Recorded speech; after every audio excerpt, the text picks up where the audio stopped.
Hello, my name is Lorraine Whitaker. I'm 78 years old, and I've always believed in keeping the peace until the day my daughter-in-law looked me in the eye and said, "You'll get nothing from the $77 million." I raised her husband. I cleaned that house for decades, and yet she thought I'd quietly vanish. But what she didn't see was the lawyer's smile. This isn't just about money, it's about respect legacy and a woman who finally said enough. Ruth always sat in the same place, the armchair by the window in the living room.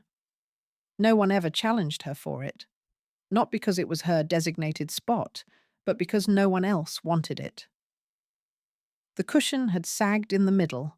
The light from the window hit directly on the seat by noon, and in winter it was drafty.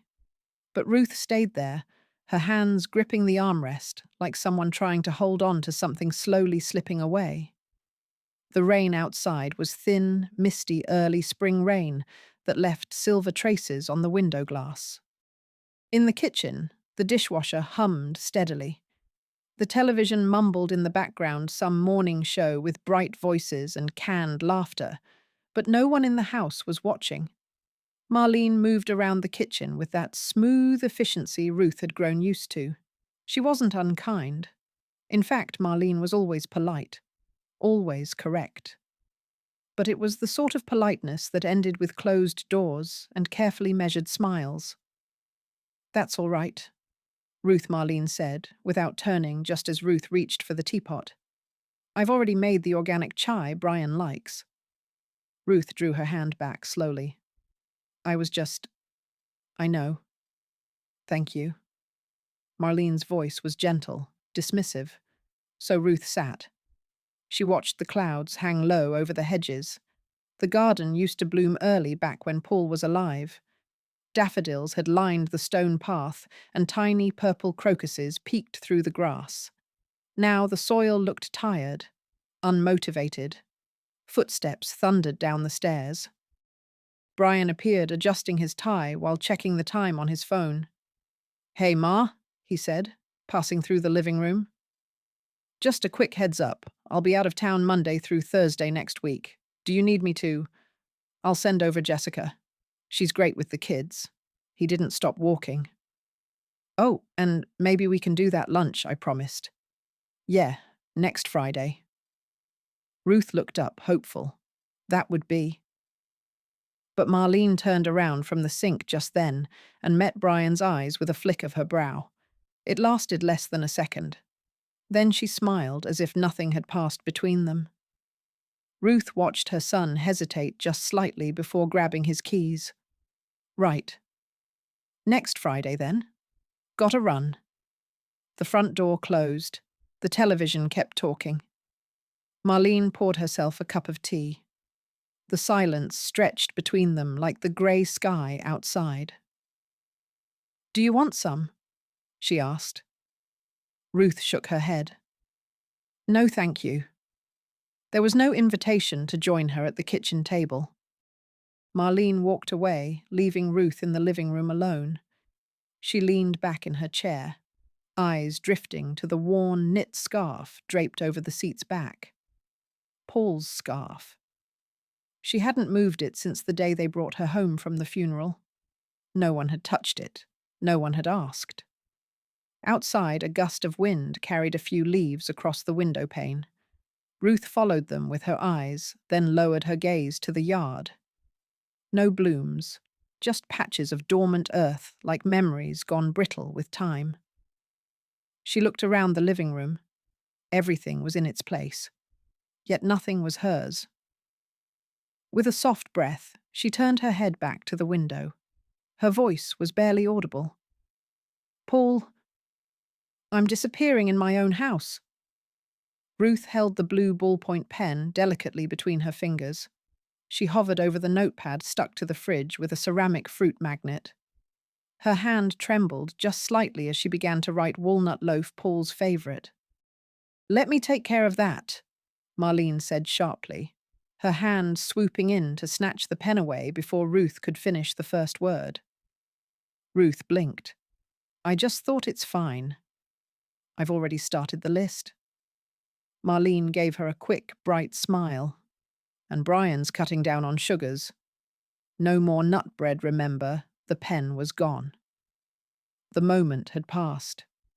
Outside, the sky had dulled into a pewter grey. The kitchen lights flickered on, automatically casting a pale glow across the countertops. Ruth glanced at the fridge. The list was still there, but it wasn't hers anymore. She shifted her weight from one foot to the other. "Do we need more oats?" she asked softly. Marlene was busy rinsing kale at the sink. "No, I already got the steel-cut ones from the co-op. You probably didn't notice I changed up the pantry a bit." Ruth smiled faintly. Of course. The pantry. The menu. Even the tea. Everything was being swapped out one thing at a time. She'd tried to make beef stew last week, Paul's favourite, when the weather turned, but the ingredients had disappeared. Instead, she'd found quinoa chia seeds and something labelled nutritional yeast. She turned, intending to leave the kitchen, and caught a glimpse of something behind the trash bin. Bending slightly, she retrieved an old stainless steel water bottle. Its dented cap and faded initials PE told her exactly who it had belonged to. Paul never went anywhere without it. She ran her fingers over the worn metal. Someone had thrown it out. "Found something?" Marlene asked, her voice still light, though her eyes didn't quite match the tone. Ruth straightened up. "Just something of Paul's." "Oh, that old thing. I figured it was time to let go of clutter." Ruth didn't answer. She walked over to the sink, rinsed the bottle, and placed it on the windowsill. It looked out of place now, stainless against sleek stone, but it stood like a memory refusing to be erased. Footsteps came down the stairs. Brian appeared, loosening his tie. "Smells healthy in here," he said with a tired chuckle. "What are we having?" "Grilled tofu with steamed greens and barley," Marlene answered cheerfully. Brian grimaced. "Well, good for the heart, I guess." He turned to Ruth. "You doing all right, Ma? You've seemed a little tired lately. Maybe this diet change will do us all good?" "Us all?" Ruth smiled, her eyes steady. "Yes, perhaps." But the words echoed differently in her ears. The new food, the vanished tea, the deleted stew. None of it had been for her health. It was about her being manageable, being less. After dinner, Ruth walked slowly to her room. She passed the living room without sitting, passed the hallway without lingering, entered her small bedroom, and closed the door quietly behind her. She sat down at her vanity table, the one piece of furniture that had come with her from her old home. From the drawers, she pulled out an old velvet box, once filled with pearls, now mostly empty. Inside it was the blue ballpoint pen. Marlene hadn't taken it far, just slipped it into the catch-all drawer. Ruth held it gently. Its plastic was slightly cracked. Ink probably running dry. But it was hers. She placed it back inside the box and closed the lid, her fingers resting on the soft velvet, as if tucking something sacred into sleep. Ruth went to her room, took back the pen, and hid it in her old jewelry box as a small act of defiance. It was a quiet afternoon, the kind where the house seemed to hold its breath. Ruth wandered into what had once been Paul's study. Dust floated in the air like suspended memories. Drawers lined the old walnut desk, now stacked with folders and digital chargers that weren't hers. Almost without thinking, she reached for the second drawer, the one that used to hold her husband's letters, tucked away, notes, receipts, scribbled with half-thoughts. She gave the handle a gentle tug. It didn't move. Frowning, she pulled again. Locked. A stillness passed through her. She hadn't realized the desk had been locked. No one had said a word. She had simply stopped opening it. She stepped back, her eyes resting on the familiar grain of the wood. Her fingers brushed against the side of the drawer, as if hoping for a hidden catch. but it stayed shut, sealed off like a chamber of memory. Her mind drifted back. 10, maybe 12 years ago. Paul had slid a manila envelope into that very drawer. It was thick and labelled in his firm handwriting D.E. Ruth hadn't asked much. She'd watched him seal it, tug at the string tie once, and say quietly, "If anything ever happens, don't let yourself be left in the dark." At the time, it felt like something from a movie. Paul was always a little dramatic with paperwork. But now, she scanned the nearby shelves. They were mostly new binders, Marlene's neatly labelled files, utilities, taxes, health records. Cold order. No trace of the man who once scrawled notes in the margins of mystery novels. Ruth reached for an old volume on estate law, one of Paul's favourites. It opened stiffly, spine crackling. As she flipped through the pages, something slipped out. A folded slip of yellowed paper. She unfolded it slowly. An address. A name, Dylan Elson. Her breath caught. Dylan. Of course. The young man Paul had mentored years ago. Fresh out of law school, full of nerves and questions. He'd visited their house once or twice, always grateful, always deferential. Paul saw something in him, said he'd be important one day. And now here he was, still tucked inside a book, waiting. Ruth sat on the edge of the desk chair, the paper in her lap. She studied Paul's handwriting, a slight leftward slant letters pressed close together, as if he were speaking urgently through ink. Her thumb traced the edge of the note. She stared at it for a long time. Then almost deliberately she stood and walked toward the trash bin in the corner. Her hand hovered over it, the slip dangling. It would be easier, she thought, to throw it away. Pretend none of this mattered. Let the past rest in its locked drawer. But something in her stilled the motion. She turned instead, walked back to her room, and opened the drawer of her vanity. From inside she pulled out the wool cardigan she wore on colder days. She folded the slip of paper and tucked it into the small pocket near the hem. I didn't think I'd ever need him. But maybe Paul saw all of this coming. They opened the wine. Toasted laughed with their mouths wide, eyes, crinkling glasses clinking. But not a single question was directed at Ruth. The dining room was warm with yellow light. A bouquet of spring tulips stood in the center of the table, a bright centerpiece against the white linen cloth. It was Brian's birthday, and Marlene had gone to great lengths: roasted lamb, lemon tarts, cloth napkins folded into precise triangles. Ruth had helped, quietly, of course, polishing glasses, setting forks. She was assigned the task of rinsing and stacking the wine glasses afterward. So they don't spot, Marlene had said with a smile that didn't quite reach her eyes. She sat at the corner of the table, her chair pulled slightly back to make space for the dessert tray. Her hands rested on her lap palms, folded neatly. She smiled when others smiled. She nodded when jokes were shared. But inside, the silence around her grew louder. A year ago, during Paul's last birthday celebration, he had placed his slice of cake on her plate, laughing gently. "You love the lemon glaze more than I do," he'd said. Then he had turned to their guests, saying, "Ruth has the best stories, ask her about the time we got lost in Rome."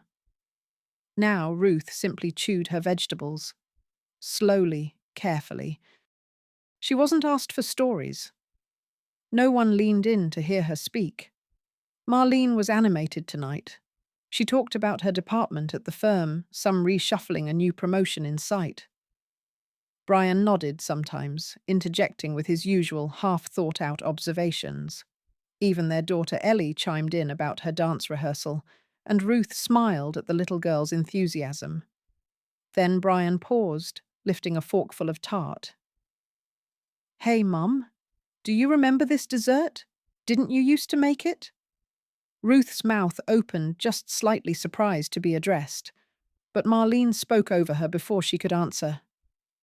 Yes, but mine has less sugar and more zest. I thought it'd be better for everyone's cholesterol. She laughed, brushing her hand against Brian's sleeve. Ruth swallowed the words she hadn't spoken.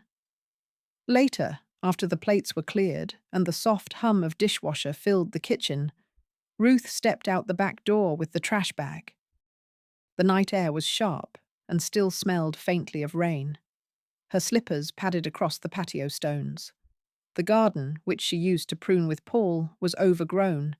Now Marlene preferred gravel and mulch.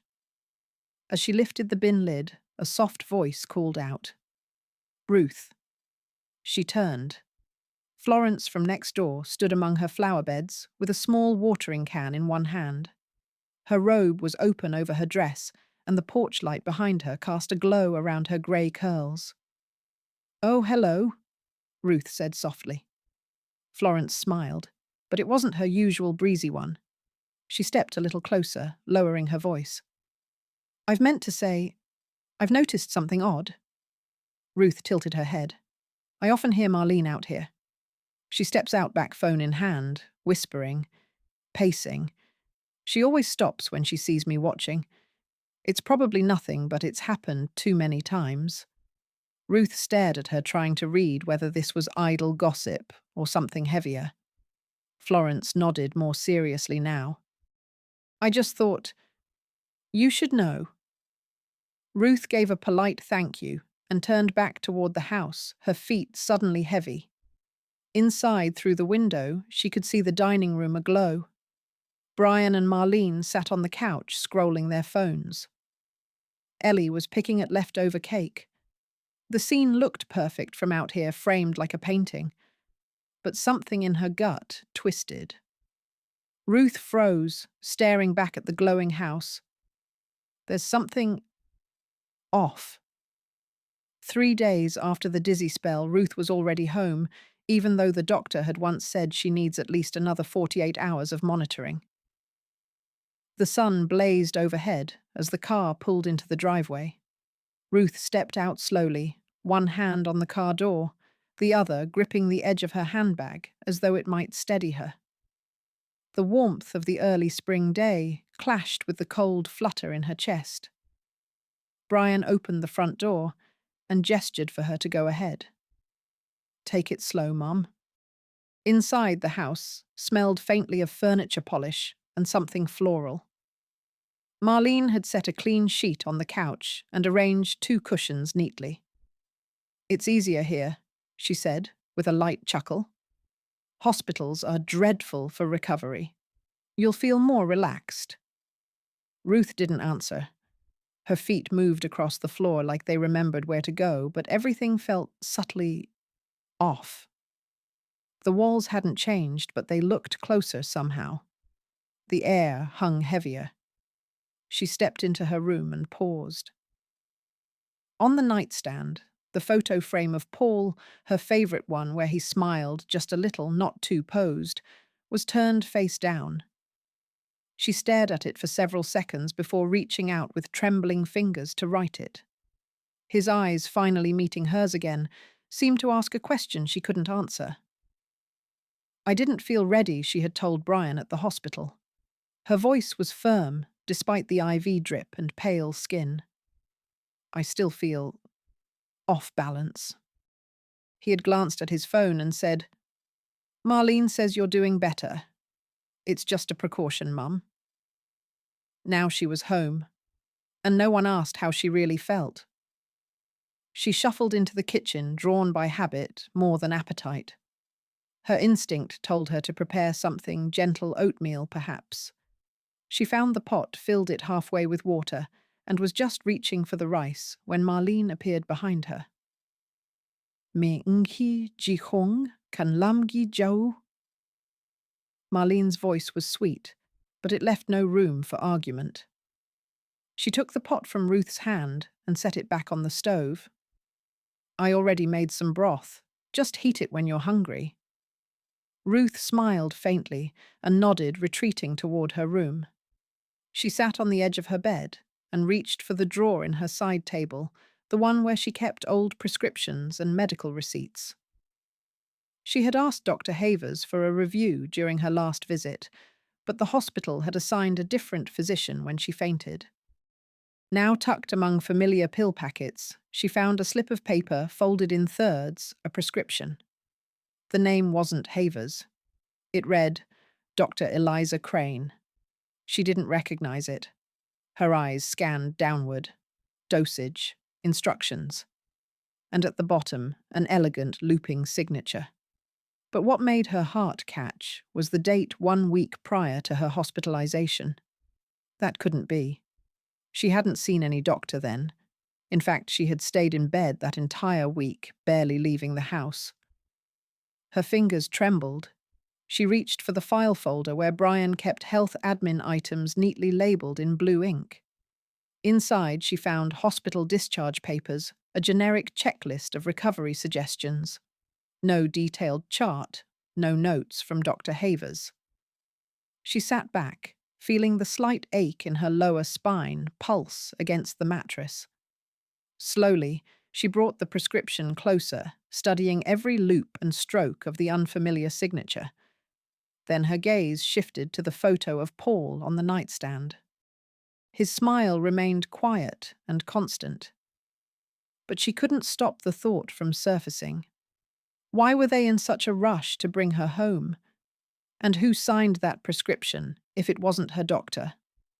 While looking for the insurance papers, Ruth accidentally pulled out a thin folder on its cover read, Asset Division. Ruth Ellison signed. She froze. The folder was buried beneath a stack of old envelopes, tucked between bank statements and appliance warranties. Its surface was matte, slightly curled at the corners, like it had been handled enough to show wear, but not enough to raise alarm.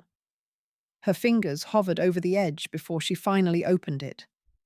Inside, 2 crisp pages lay flat. The first bore her name typed in clean block font. The second had a signature in ink, her name, Ruth Ellison, with a peculiar slant she didn't recognize. There was no memory in her mind of having ever signed this. She sat down at the small desk in Paul's old study, the one they'd shared before Brian and Marlene moved in. The room was silent, save for the ticking of the clock on the shelf. A shaft of sunlight pierced through the slits in the curtain, catching tiny dust motes suspended in the still air.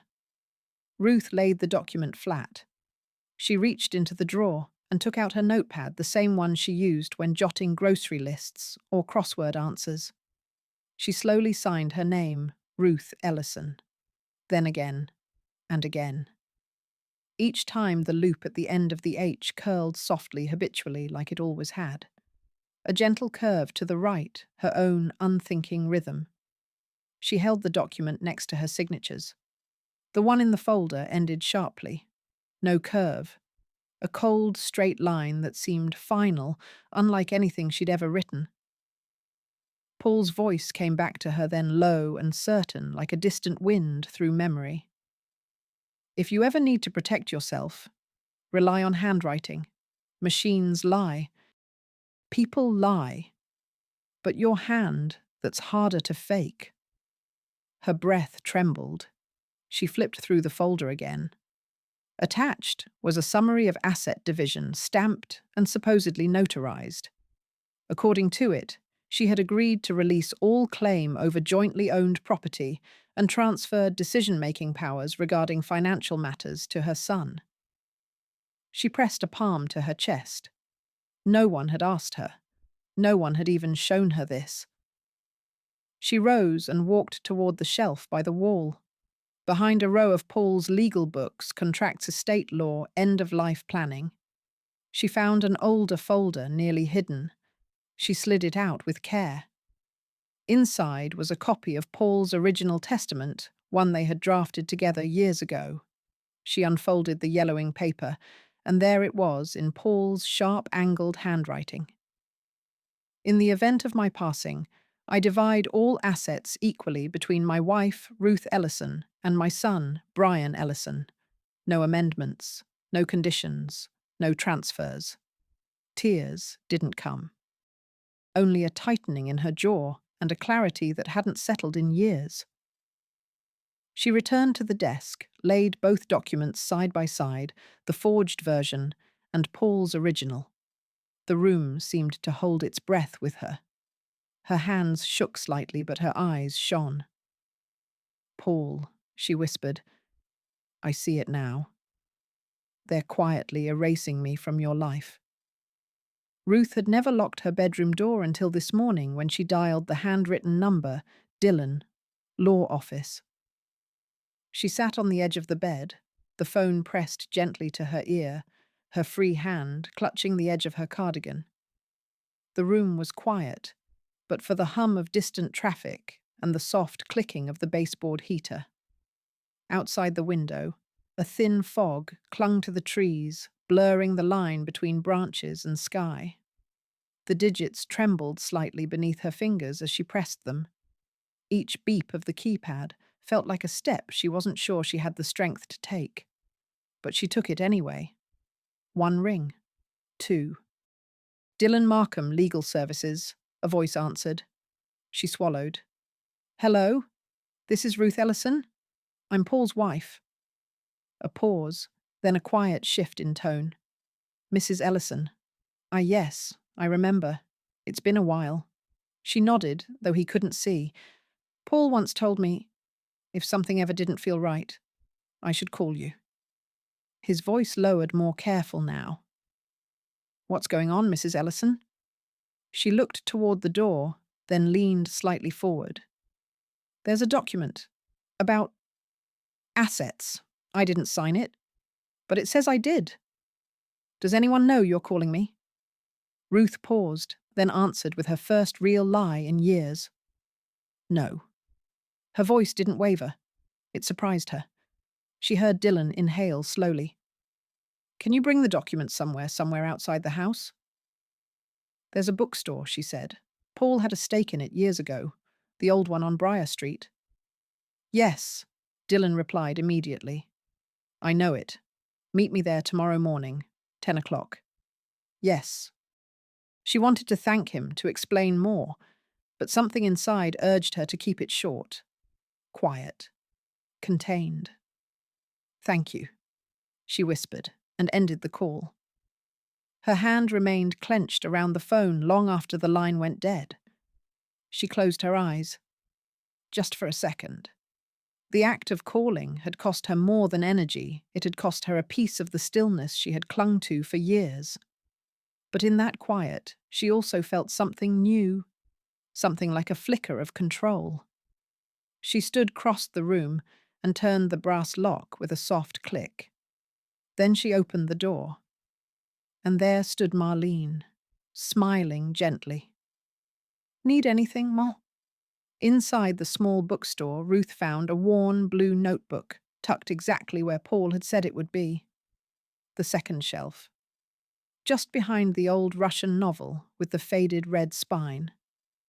She stood motionless for a long moment before reaching for it. Her fingers trembled slightly, not from weakness, but from the weight of memory. Paul's voice echoed in her mind, soft and certain. "If anything ever happens, go there. Second shelf, behind the Russians." She lifted the notebook from its hidden place. The paper cover was frayed at the edges, the corners soft with time. Her breath caught as she flipped it open. The first page was blank. The second held a line in Paul's unmistakable script. "If Ruth finds this, then they've tried to erase her." The room felt impossibly still. Dillon stood beside her, holding back, letting her read. The bookstore was nearly empty, just the quiet shuffle of the elderly shopkeeper at the front, rearranging a display. The walls smelled faintly of dust paper and time. Light spilled through the front window in long, tired lines. Page after page, Paul had written carefully notes about accounts, mentions of conversations with lawyers, and copies of documents he'd once prepared. At the center, stapled between two pages, was a black and white photocopy of a will. His will. One she hadn't seen. Dillon leaned closer.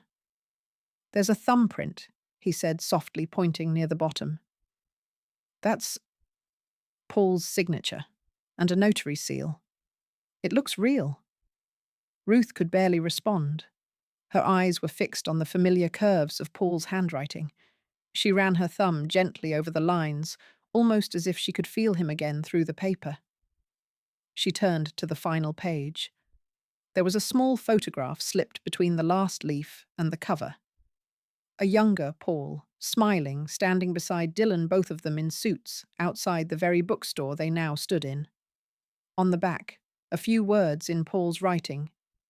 To you, my love, never forget who you are. That was the moment Ruth let herself cry. Not the silent tears of someone lost, but the sharp, awakening sobs of someone who'd been found. She turned her face, slightly pressing the photo to her chest.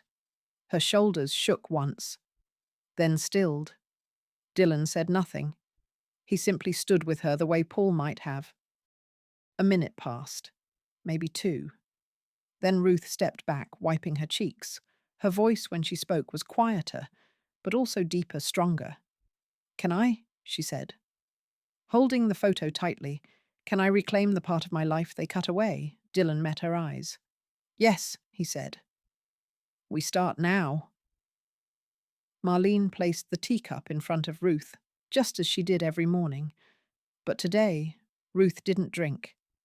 The china clinked gently on the kitchen table, the faint sound of the spoon tapping against porcelain following like a question left unanswered. Sunlight filtered through the sheer curtains, painting faint lines across the wooden surface. The house, for once, was still. Ruth looked at the tea.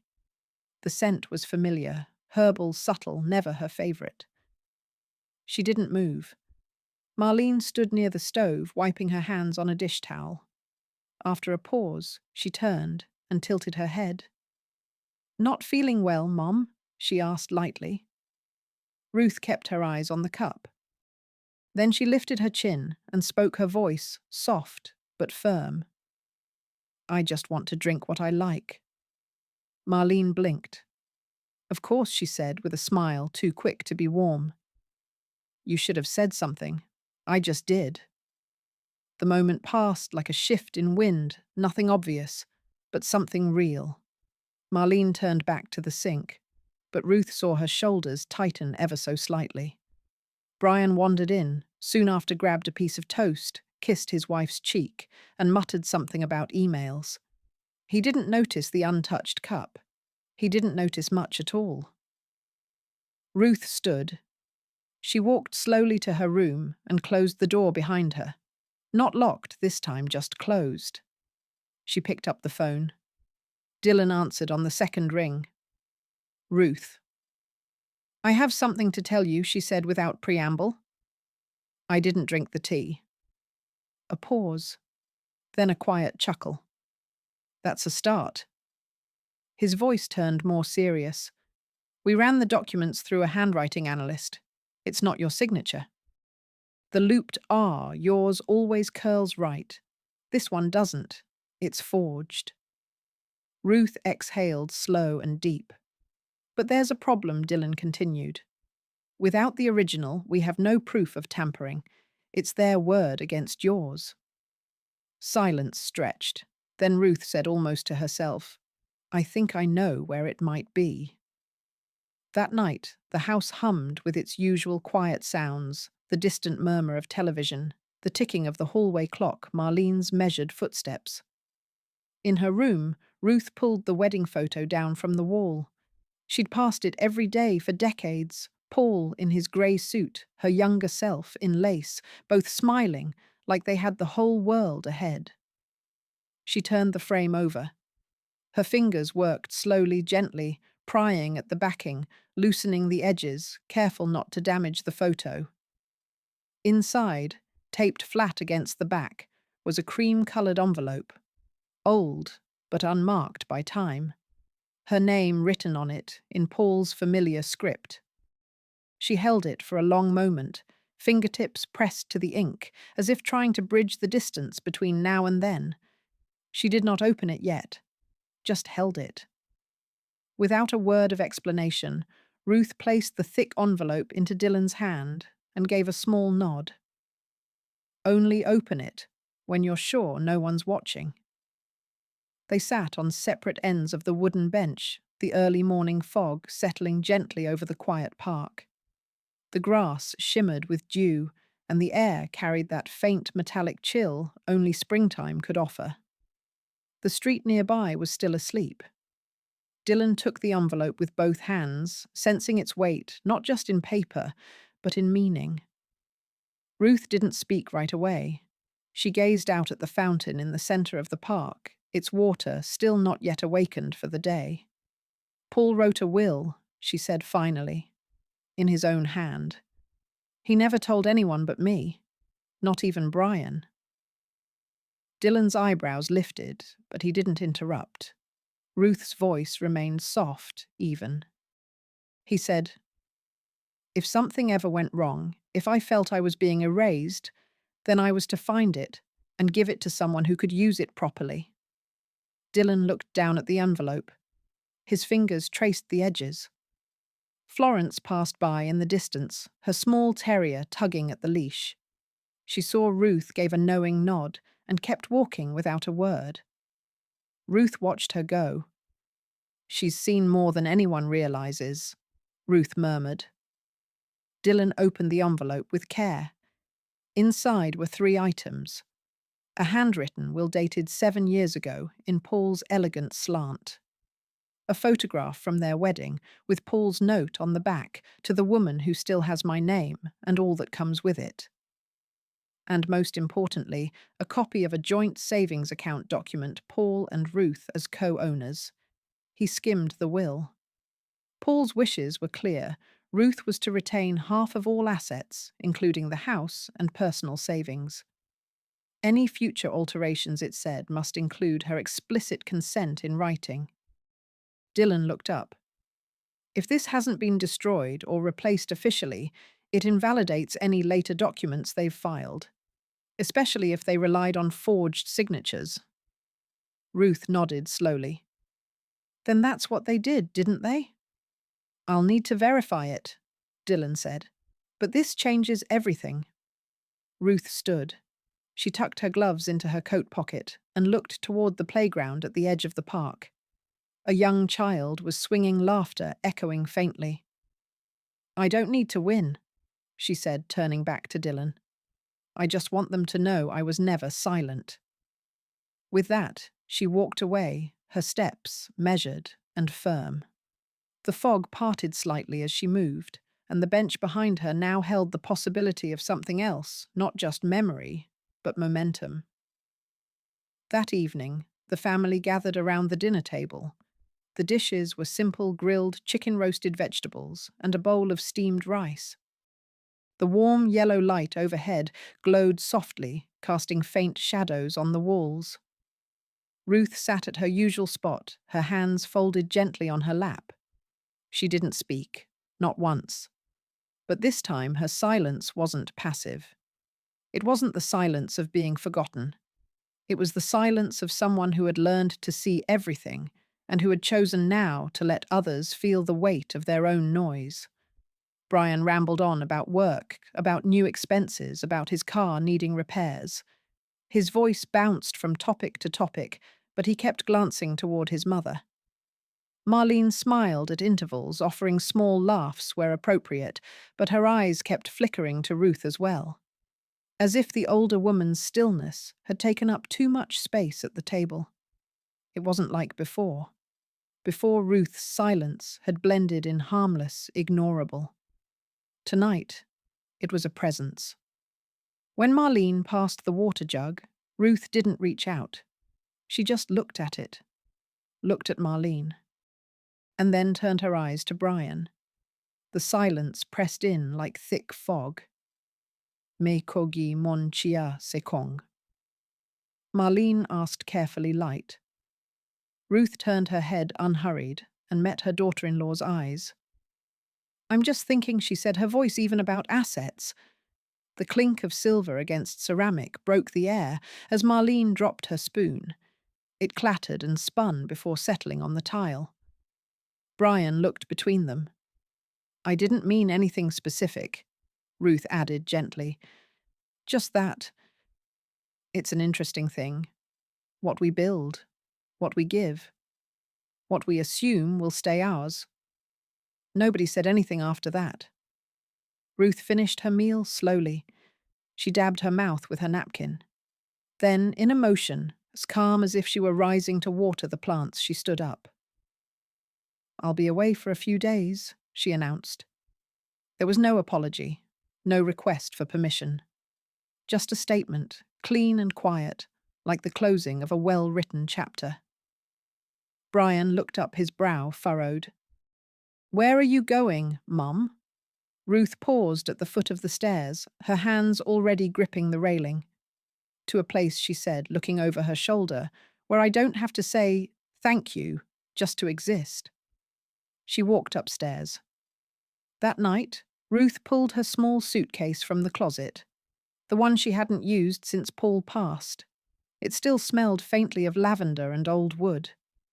She folded her clothes carefully, included a book, her toothbrush, and the photograph she'd reclaimed from the back of the frame. Downstairs, the house remained quiet. Nobody knocked. When she zipped the suitcase closed and placed it by the door, she did not tremble. She did not wonder if she was doing the right thing.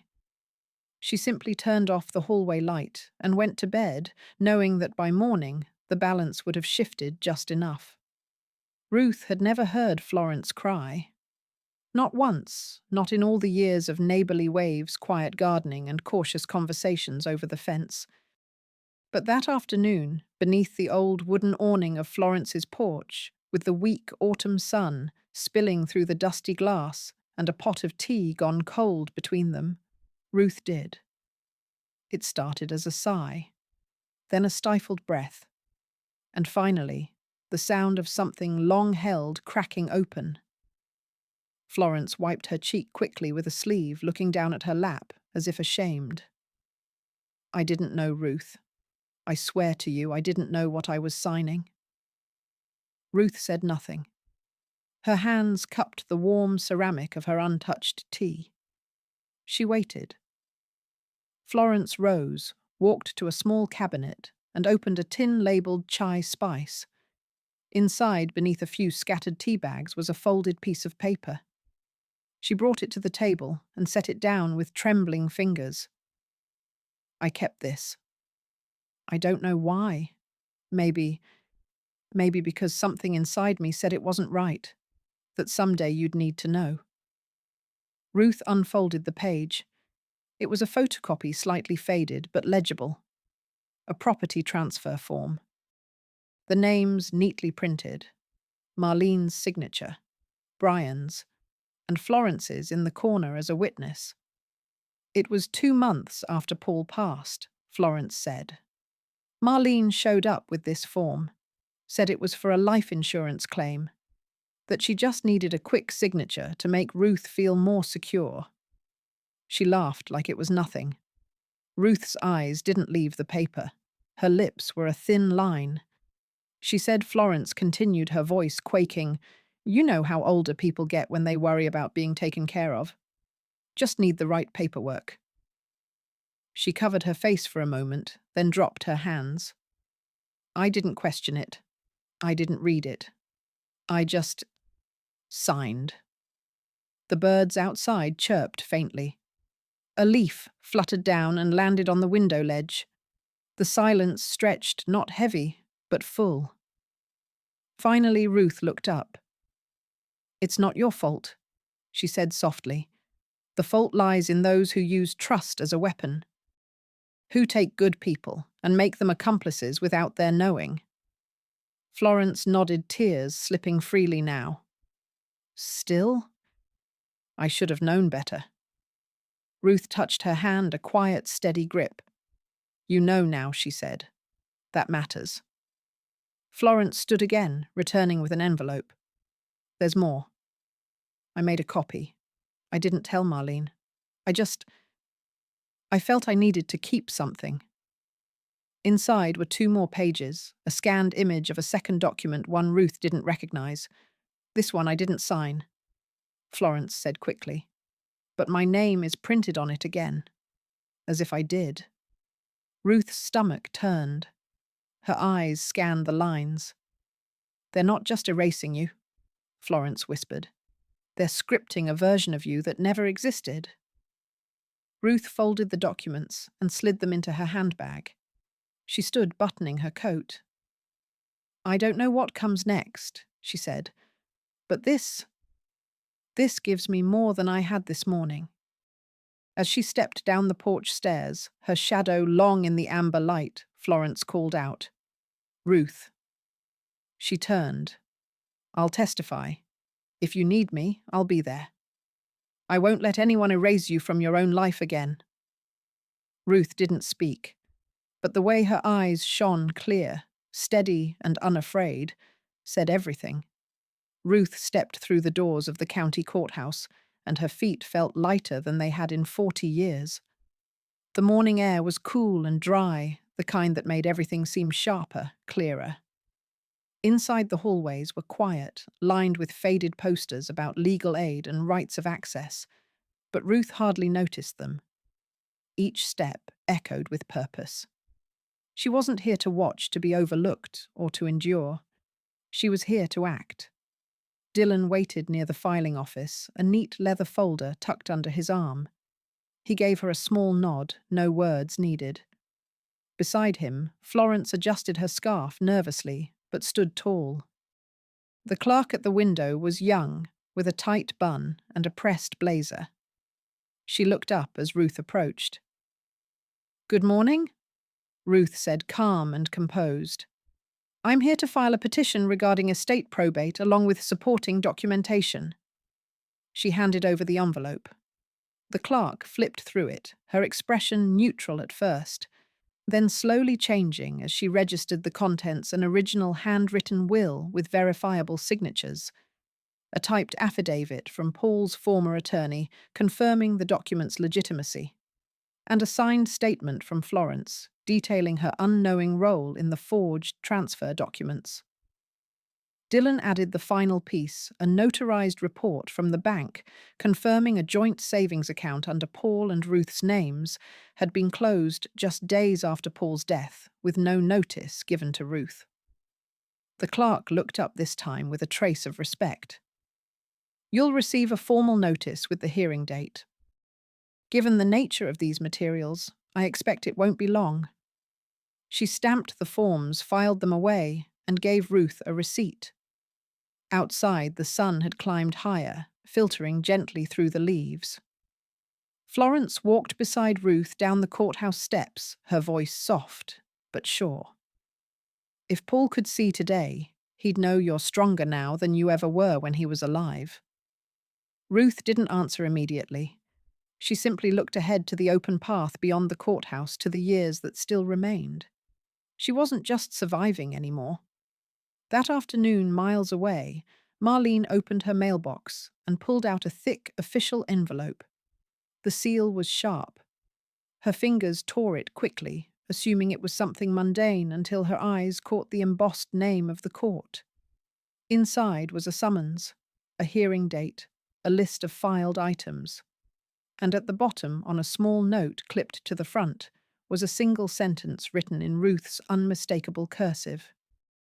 We'll speak again, this time before the law. Marlene froze. The paper trembled in her hands. She looked up as if someone were watching, but no one was there, only the growing silence around her. 1 week later, Brian and Marlene hosted a small dinner to celebrate their 15th wedding anniversary. Ruth had paid for the catering, every dish, every flower, even the white candles flickering on the table, but she didn't take a seat. From the sidewalk, she watched through the wide living room window. The glass reflected her face, faintly mingled with the warm, golden lights inside. People chatted, clinked glasses, passed dishes Ruth had handpicked herself, a celebration one she had no intention of joining. She adjusted her scarf and took a breath before stepping onto the porch. When the door opened, the laughter hushed slightly. Oh, Mom. Brian's voice rose above the hum, more surprised than welcoming. Ruth smiled, soft and measured. "I brought these for the girls," she said, handing him a red envelope and a bag of small gifts wrapped in gold paper. "And tell the chef the duck looked perfect." Marlene appeared behind Brian, her smile thin. "Won't you come in for a bit? We saved you a seat." "I saw," Ruth replied, eyes glancing toward the table where an empty chair waited. "But I won't be staying." Marlene shifted awkwardly. "But it's your gift." "The dinner? The flowers, you made it all happen." Ruth's gaze didn't falter. "That doesn't mean I belong at the table." There was a pause. Somewhere inside, someone raised a toast. Laughter returned fainter this time. Florence's text buzzed softly in Ruth's coat pocket. She glanced at it. "I see you. And you're right to stay outside." Brian stepped forward, lowering his voice. "Mom, what are you trying to say?" Ruth took a step back toward the door, her voice even. "Meaning comes from presence, Brian. And I've been present more than enough."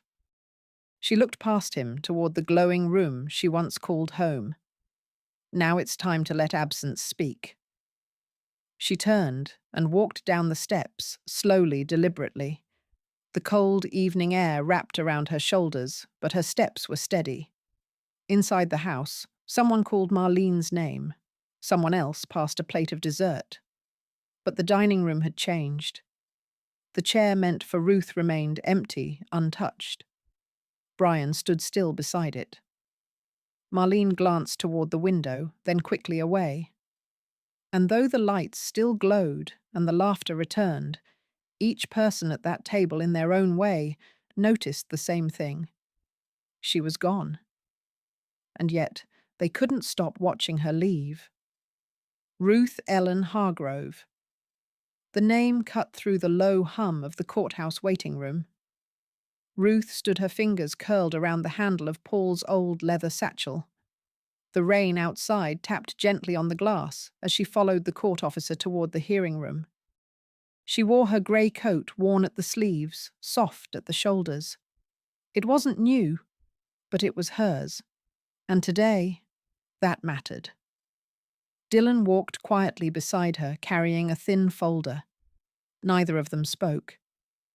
At the door, Ruth paused, catching the whisper of wind that slid through as someone exited behind them. A loose paper fluttered under her chair before they entered. She didn't look back. Inside the courtroom was modest. Pale walls, rows of benches, and the quiet presence of process. The judge sat with reading glasses low on her nose, scanning documents as the clerk sorted the morning's files. Ruth sat down, her hands resting in her lap. Across the aisle, the door creaked again. Brian entered, his tie askew, Marlene just behind him, lips pursed, eyes darting. Dylan leaned toward Ruth. "You ready?" She nodded. The clerk read aloud the case summary. Dylan stood calmly, stating the evidence, the original handwritten will, the joint bank account, Florence's affidavit. No dramatics, just the facts. The judge listened without interruption. She turned a few pages, set them aside, then looked up. This court finds the submitted will to be legitimate, bearing verified handwriting and fingerprint evidence from the deceased Mr. Paul Hargrove. The documents filed later by Ms. Marlene Hargrove are deemed insufficient and procedurally invalid. Ruth didn't move. The estate, the judge continued, shall be distributed per the original testament, the residents' financial accounts, and a portion of dividends from Hargrove and Sons to be returned to Mrs. Ruth Ellen Hargrove. This decision will take effect immediately pending administrative transfer. Brian lowered his eyes. Marlene blinked rapidly, as if unsure how to process the moment. She stood abruptly, whispered something to Brian, then turned and left the room without waiting for the dismissal. Dylan gathered the papers as Ruth rose. She didn't look at anyone else. There was no need. Outside, The rain had paused, leaving the pavement shimmering under grey clouds. As they walked down the steps of the courthouse, Dylan reached into Paul's satchel and pulled out a sealed envelope.